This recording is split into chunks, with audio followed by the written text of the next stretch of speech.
Hello and welcome to this week's episode of Bright on Buddhism. This week we will be continuing our reading and discussion of the Rolf W. Giebel translation of the Vajrasekhara Sutra. Remember that this title can be roughly translated as the Adamantine Pinnacle Sutra. Vajra means thunderbolt, but also refers to the quality of being diamond-like, like adamantine, and Sekhara means realization, achievement, or to summit, hence the pinnacle. This title actually refers to several texts, and the one that we will be using is the one that is most influential in Chinese and Japanese Shingon Buddhism. Part 2 of Fascicle 2 contains sections on Samadhi of the Supreme King of Action, known in Sanskrit as Karma Rajagadinama Samadhi, and initiation rites, wherein mandala construction rituals will be described in detail. We hope you enjoy.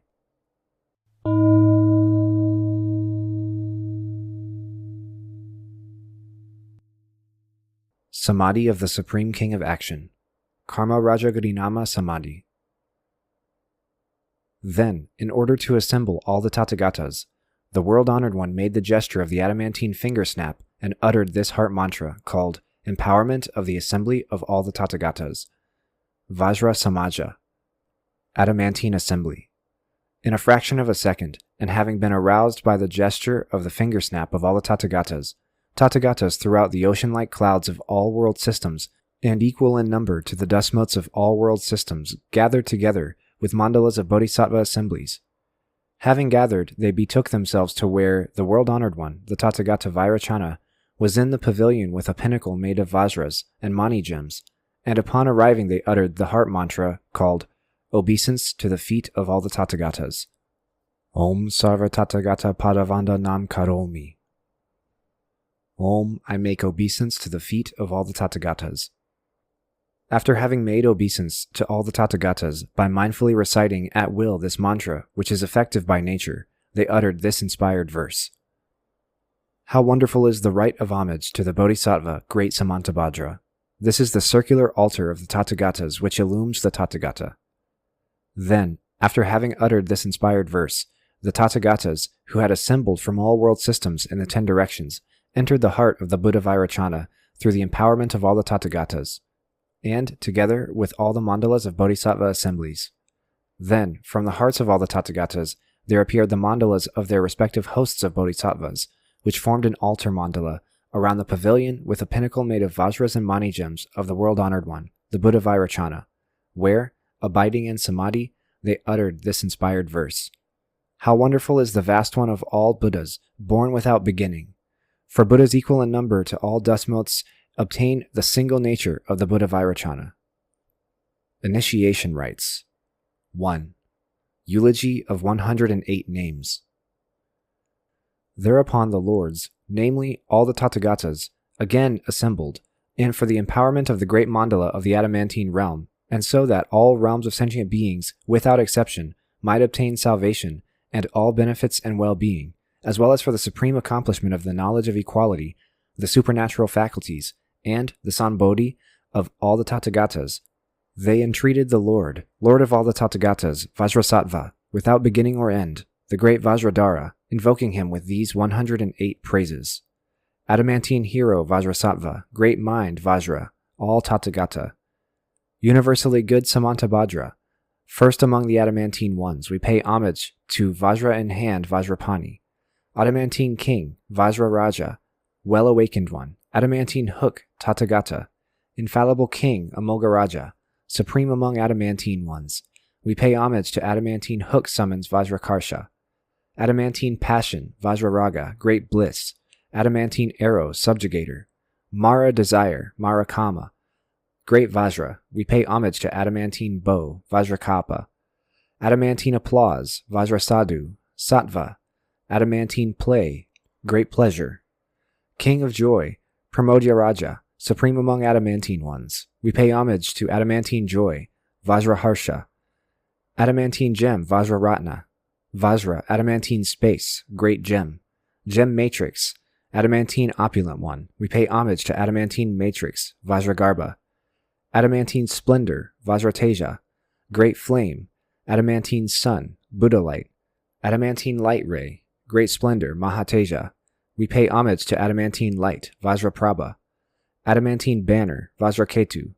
good benefit, adamantine pendant, well-pleasing one. Gem banner, Ratnaketu, great Vajra, we pay homage to adamantine staff, Vajrayashti. Adamantine laughter, Vajrahasa, great laughter. Adamantine smile, great marvel. Loving joy, Priti Pamoja, supreme among adamantine ones. We pay homage to adamantine love, Vajrapriti. Adamantine dharma, Vajradharma, good benefit. Adamantine lotus, well-purifying one. World-prized one, Lokeshvara. Adamantine eye, we pay homage to adamantine eye, Vajranetra. Adamantine acuity, Vajratikshna.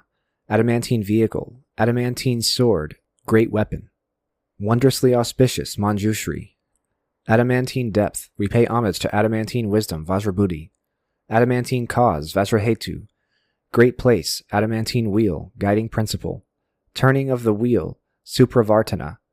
Arisen from the Vajra, we pay homage to adamantine place, Vajramanda. Adamantine speech, Vajrabhasa. Wondrous knowledge, adamantine recitation, wondrous accomplishment. Speechless one, Avacha. Adamantine accomplishment, we pay homage to adamantine speech, Vajravacha. Adamantine action, Vajrakarma. Instruction, adamantine extensive one, infallible one. Action Vajra, universal goer. We pay homage to adamantine skill, Vajravishva. Adamantine protection, Vajraraksha, great hero. Adamantine armor, great firm one. Invincible one, Duryodhana. Wondrous energy. We pay homage to adamantine energy, Vajravirya. Adamantine all-devouring one, Vajrayaksha. Expedient means, adamantine tusk, great fear. Destroyer of Mara, Mara Pramardin. Adamantine severe one, we pay homage to adamantine anger, Vajrachanda. Adamantine union, Vajrasandhi. Majesty, adamantine binder, liberator. Adamantine fist, Vajramushti. Supreme vow, we pay homage to adamantine fist. If anyone should keep in mind these names, the 108 serene praises, consecrated with an adamantine name, he too will obtain the like. If anyone should praise the great Vajradhara with these names, and chant them with an upright mind, he will be like Vajradhara. We praise you with these names, these 108 names, and beseech you to disseminate the great guiding principle, the realization of the great vehicle. We entreat you, O Honorable One, we beseech you to expound the supreme rules, the great circle of all Buddhas, the supreme great mandala. 2. Exposition of the great mandala.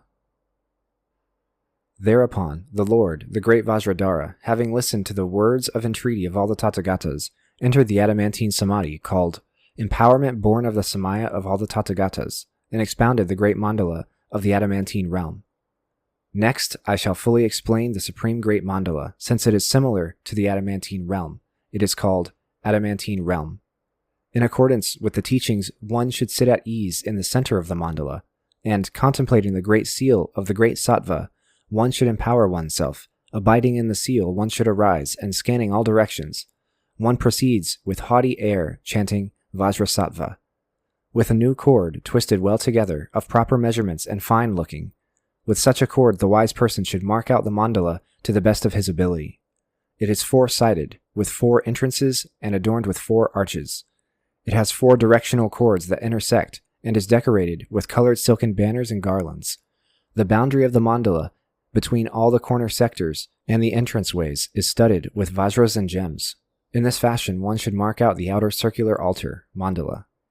One should enter the center sanctuary thereof, circular in shape, marked out completely with a string of vajras and decorated with 8 pillars.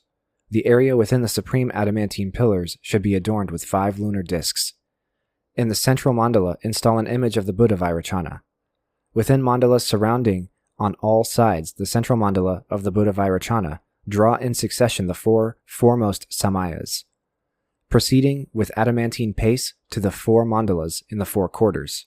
Install all the Buddhas, namely the foursome of Akshobhya, and so forth. One should construct the altar of Akshobhya together with Vajradhara, and so forth. The mandala of Ratnasambhava is filled with Vajragarbha, and so forth. The circular altar of Amitayus, immeasurable life, is pure with Vajranetra, and so forth. One should draw the altar of Amoghasiddhi together with Vajravishva, and so forth. One should draw the adamantine women, installing them in the intermediate spaces of the central circle. One should draw the Buddha's offerings in the corners of the outer altar. In the middle of each of the entrances is one of the host of 4 gatekeepers. One should draw the Mahasattvas of the good eon, Vajrakalpa, installing them in the outer altar. 3.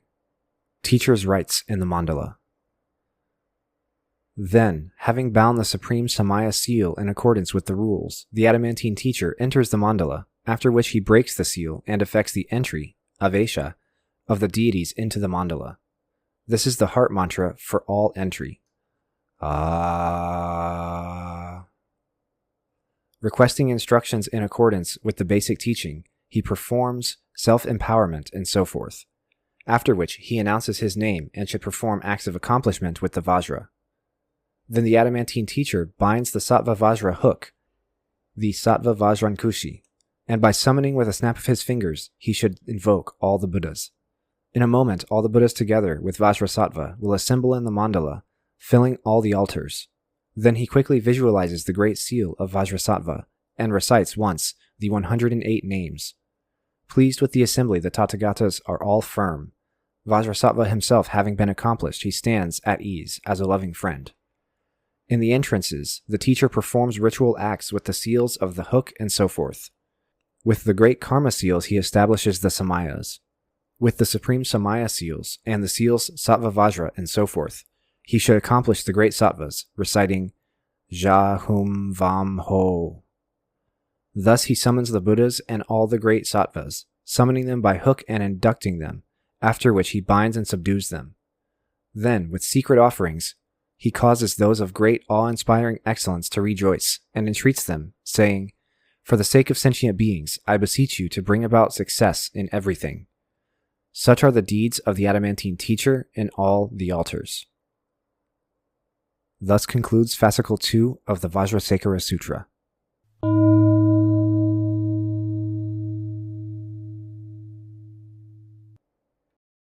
So that was Fascicle 2, Part 2 of the Vajrasekhara Sutra. Docs, any questions? A few. So, first of all, is this still like the image the sutra is generating?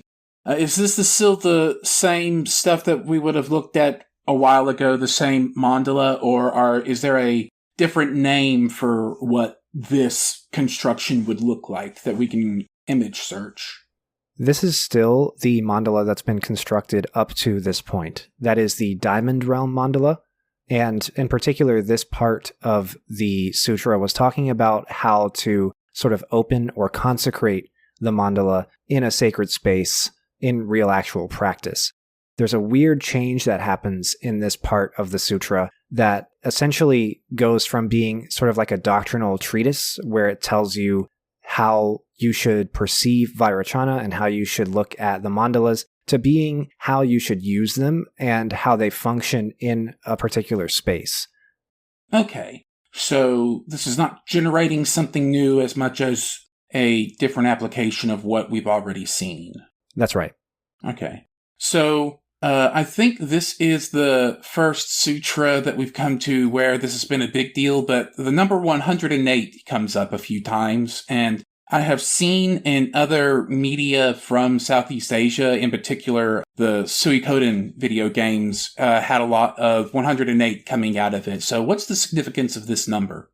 This is simply the number of deities that are enshrined in the sutra in total. And so I'm not sure why 108 comes up in the Suikoden games. They might have picked up on this sutra, or it might have come from another famous East Asian text or South Asian text, but 108 is a pretty number, and it is the number of deities that are enshrined or sort of occupying this Diamond Realm mandala, and so it wouldn't surprise me if Suikoden picked up on that, and that is the reason why we see 108 in that game.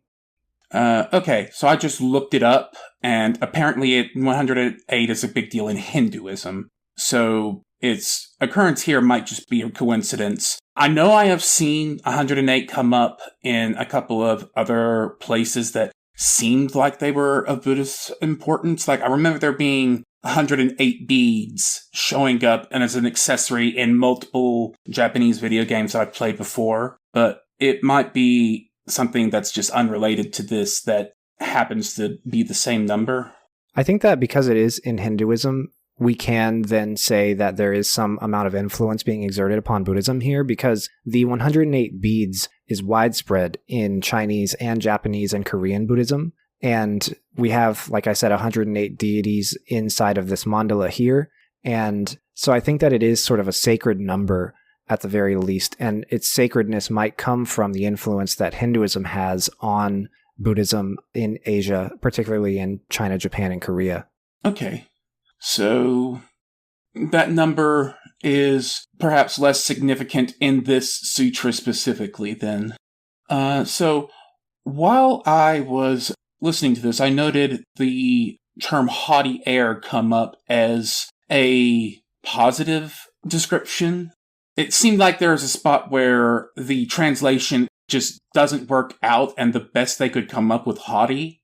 That's very likely. I can't read the original text in Sanskrit, but haughty is definitely like a negative connotation in English, because it's like someone who's full of themselves and somebody who thinks they're above it all and they're better than everybody else. And so what's probably more likely the case here in this text is that we are sort of encouraged in this state to comport ourselves with some amount of dignity, some amount of honor, some amount of sort of knowledge of the prestige or the novelty of the Dharma. Perhaps confidence. Exactly, yeah, there's some confidence in there as well. Because once you're enlightened and once you're a Buddha and once you're fully aware and fully omniscient, fully in this realm of all Tathagatas, as comes up many times in this text, then you know you're there. And knowing that you're there accords you some respect and some status and some amount of reverence from everyone around you. Now, you shouldn't seek it out so that you get that, so that you have that. That's not a good object to strive for. It's not a good goal to hold in mind while you practice, but it is something that does happen undeniably. And it's something that is becoming of a Tathagata to sort of carry themselves around knowing that they're a Tathagata. So confident air would probably have been a better translation then, but... Probably. I remember a while back I had a similar comment about pity being used like that, and I suspect it's a similar situation where the correct word in English just doesn't quite exist. Yeah, and there's cases where these things that have a negative connotation in English might have a more positive connotation according to the religious perspective that the text wants you to have. That's sort of the case with pity in some cases. We are encouraged in the Bodhisattva path in Mahayana Buddhism to look upon all sentient beings with pity. And you might think like, okay, that means that you're looking at them and you're like, this situation is so bad, their situation is just so terrible, that really just sucks for them, and then move on from there. But that's not actually the whole story. You are supposed to look at their situation with pity, as in they are subject to suffering and I have compassion and empathy for them. And this pity that I have is going to lead to me making their situation better. And so it's pity, but it doesn't stop at the limit at which English pity stops. It sort of goes a little bit further than that and kind of folds into bodhisattva-like behavior. So a term that I've noticed that I want to pick at a bit, Mahasattvas of the Good Eon, Vajrakalpa. Of the Good Eon is an intriguing phrase, and I would like some more information on what they mean by that. Absolutely, yeah. So this is one of these examples of probably a Hindu influence. You'll remember that in Hinduism, there are phases of the universe, which are called kalpas, or yugas, and they involve the cyclical nature of time according to the Hindu cosmology. There's the time of birth, and then the time of sort of maintenance of the universe, and then the destruction of the universe, and then the rebirth, and so on and so forth. And there's deities who are in charge of sort of making their yuga or their period happen. These time periods are broken up into more smaller, granular, more specific time periods along this whole trajectory of how time unfolds in its cyclical nature. And the Vajrakalpa is one of these time periods, a good eon. It's sort of like the ages of the Dharma, which we've talked about before. you'll remember that for the first 500 years after the Buddha dies, that's the age of the good Dharma, where it's possible to access the Buddha's teachings, and enlightenment is possible for everybody because everybody remembers everything that he says. It's all fresh on their minds. And then the next 500 years after that is not as good, but still pretty good. There are still people who practice pretty close to how, the Buddha practiced and how his disciples practiced while he was alive. And then after that other 500 or 1,000-year mark, and for the rest of time after that until the next Buddha shows up, that's the final age of the Dharma, the bad age. And in that age, sentient beings are so far removed from the Buddha himself and his teachings that they don't remember it very well, and encountering the Dharma itself is very challenging and very rare, and it's very difficult to reach enlightenment. And some Mahayana thinkers in East Asia go on to say that because of this situation, we have to resort to easier practices that are more acceptable and more accessible and suited to the times for everybody. And these practices include things like the Nenbutsu and practice of mantra in Shingon Buddhism, and so on and so forth. These are things that everybody can do that will facilitate their birth in a Pure Land or their immediate instant Buddhahood.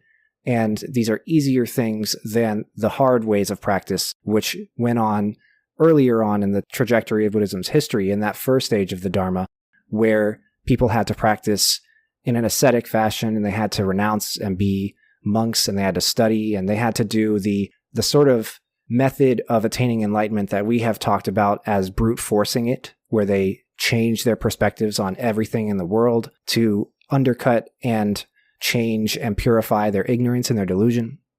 So the good eon, the Vajrakalpa, this is a period where the Dharma is flourishing. And in that sort of period, there are a lot of Mahasattvas. A Mahasattva is a bodhisattva who's very highly accomplished. So a Mahasattva would be Avalokiteshvara, that would be Samantabhadra, all these other bodhisattvas that we have seen named very frequently in the sutras. And that's sort of delineating them from bodhisattvas who have not saved a huge amount of sentient beings yet, but they obviously really want to, and they're working towards it. So these are sort of bodhisattvas who have done it and who have either attained Buddhahood and turned into somebody like Amida, or they have come very, very, very close. They've reached almost the very end of the bodhisattva path. So there's Avalokiteshvara, there's Manjushri, there's plenty of bodhisattvas like this that are named in the texts, and then everybody else is just unnamed. But there's a lot of these Mahasattvas, and they've all been very successful, and they are sort of role models for people who want to practice the bodhisattva practice. They're role models to look to because they have done it themselves. They are the proof, so to speak. They paved the way, and we are able to follow in their footsteps and look to them as examples for how to live. And so these Mahasattvas are often enshrined. They're especially enshrined in this mandala, and a lot of temples and sacred spaces will have statues to them. And it's just another title for bodhisattva. It just means, great being in English, Mahasattva. And bodhisattva means awakened being. So oftentimes you'll even see sutras say, and then all the bodhisattvas and mahasattvas did this and that. And they're really just talking about, the senior and junior bodhisattvas. Gotcha. So the last thing that I wanted to poke at specifically was at a couple of points there were syllables left completely untranslated. So in the reading, there was at one point a drawn out ah that you gave. And then also towards the end, Jahum Vam Ho. That actually immediately made me think of rune words from Diablo 2. In this is esoteric Buddhism. I'm guessing this is a portion of the religion that we don't get because we're not initiated in it.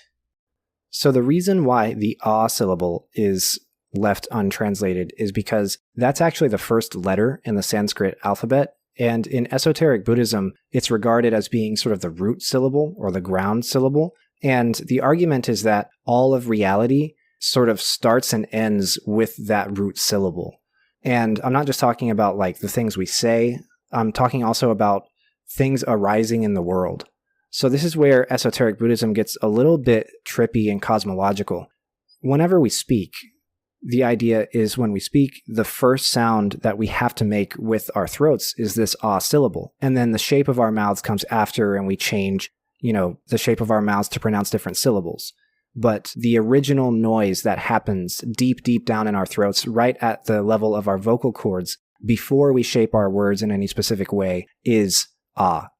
And it might last an instant or just a single second, but ultimately that's the thing that has to happen first. And the argument is that not only is that the first thing that comes out of our mouths or happens in our throats whenever we speak, it's also sort of the first vibration that reality makes before something arises due to causes and conditions in it. And so there's a lot of meditation and a lot of practice in Shingon Buddhism, which has to do with sort of aligning one's own vibration mentally and consciously with that ah vibration that exists all around us in reality. It's sort of like the universal original frequency of vibrating that leads to the sort of varieties of things in reality that we see. A lot of times this is presented as being sort of in line with string theory. String theory being the idea that the most fundamental building blocks of reality are just vibrations that are vibrating at different frequencies. And so this is sort of similar to that idea, which is just basically that at the core of all of the variety among things in reality we see is just different frequencies of vibration, all originating from this ah vibration. And so it's very frequent that, especially in Shingon Buddhism, you will enshrine this ah syllable. Sometimes this ah syllable will be depicted iconographically on Vajrachana's head, or on his crown, or on his chest, sometimes even on the palm of his hand. And oftentimes you'll use this ah syllable as the object of your meditation, and you'll chant while you meditate on it, and you'll chant the ah syllable. And so it's left untranslated because it's just sort of that root syllable, they believe, in Sanskrit. And this has relationships to esoteric Hinduism and esoteric Vedic practices that predate and go outside the realm of Buddhism entirely. So this is kind of completely borrowed from other traditions and from an existing system, but then has been sort of placed into the Buddhist system. And yeah, like I said, just like in English, A is the first letter of the alphabet, Sanskrit is an Indo-European language, or I should say a Proto-Indo-European language, and its first letter is A as well. And so this is sort of just the root syllable, or the ground syllable, or the original syllable. Now, as for the other set of syllables, Jahum Vam Ho, these 4 syllables are the seed syllables for the gatekeepers who represent the 4 stages in the introduction of the deities into the mandala. So these are the syllables that you chant whenever you are invoking these guardian deities that are at the 4 corners of the mandala in order to sort of add them in, or to introduce them or gather them into the mandala. And so at the end of this first section that we've been reading, that's, what's happening. We're sort of consecrating the mandala by inviting all of the deities that are enshrined in it to be present to the mandala that you have right in front of you. And so you're going to be invoking these guardian deities while you do so in order to gather them and have them open the gates to the mandala. Okay, so it's just the syllables used as part of the ritual. Exactly. Okay. So that's really all I had left to talk about there. This is just an interesting look into what a ritual in this space would look like. It's very fascinating. And for the last thing that I would like to mention, I'd just like to call attention to how the construction and the consecration of this mandala is played out like a performance. And the monk doing it is all at once supposed to be playing the role of a teacher, a tamer, and also a Buddha themselves. We've talked in this sutra before about this term like hook summoner or hook tamer. If you're a Buddha who has a high level, or if you're a practitioner who has a high level of spiritual advancement, then you have this supernatural power to sort of almost like cartoonishly hook a bodhisattva or a Buddha and draw them to where you are using that hook summoning or that hook taming. And so there's a lot of that going on when you're gathering these Buddhas and Bodhisattvas and these deities to this mandala when you're constructing and consecrating it, whenever this is playing out in ritual life, in real life and not just in the text. And so it's a very fascinating ritual to imagine. And it's not one that we can really watch, unfortunately. I'm pretty sure this is one of the secret or one of the protected rituals, but it's interesting to read about. And it's also important to note that the Buddhas and the Bodhisattvas that are in the text and are sort of depicted in imagery in these mandalas are all understood to be actually present in their real forms at the ritual whenever the person who's constructing and consecrating the mandala calls on them. So this is speaking obviously to their hooking power, the fact that they can use their hook summoning ability to gather Buddhas and Bodhisattvas from all these different realms where they might be. But ultimately, at the end of the day, they're not just pictures. They are actually supposed to be that Buddha or that Bodhisattva or that deity present in front of you. So that's very fascinating.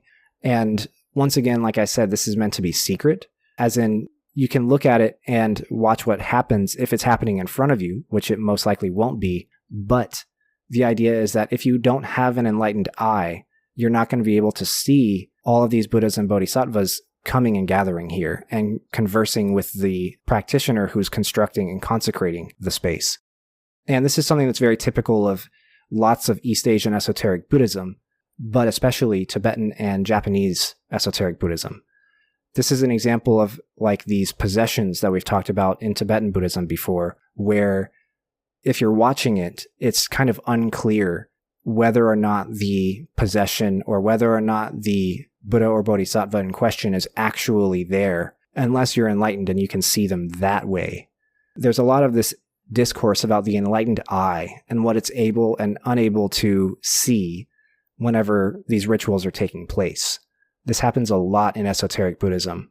If you have this enlightened eye, then the world is a lot more populated with these sort of invisible or hidden Bodhisattvas and Buddhas who are doing stuff, who are gathering whenever teachers and practitioners are doing stuff, and who are participating in these various rituals.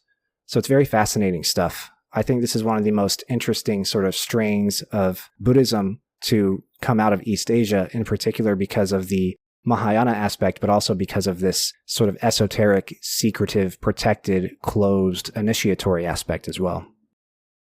Yeah, we're getting half of the picture at most from this, is my understanding. There's a whole lot here that doesn't mean the same thing to me as would be to someone who is actually initiated. Exactly, yeah.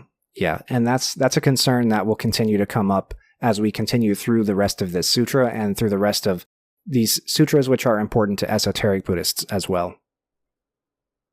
Well, that has been the Vajrasekhara Sutra, Fascicle 2, Part 2. Next time on the Vajrasekhara Sutra, we'll be starting in Fascicle 3. Thanks so much for listening, and we'll see you next time.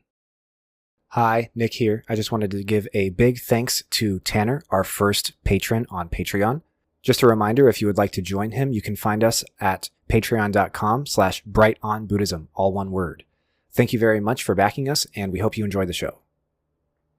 My name is Nick Bright, scholar of East Asian religions and voice of Hearer. And I'm Docs, editor, question asker, and voice of Hermit. And this is meant Bright on Buddhism. Thank you for listening. If you like our podcast, or if you have a question you'd like us to discuss, we'd love to hear from you. Please consider leaving a comment or review, subscribing, or joining us on social media. Email us at bright.on.buddhism@gmail.com or find us on Mastodon at brightbuddhism@mstdn.party. As always, citations and resources for this episode can be found in the show notes. Thank you.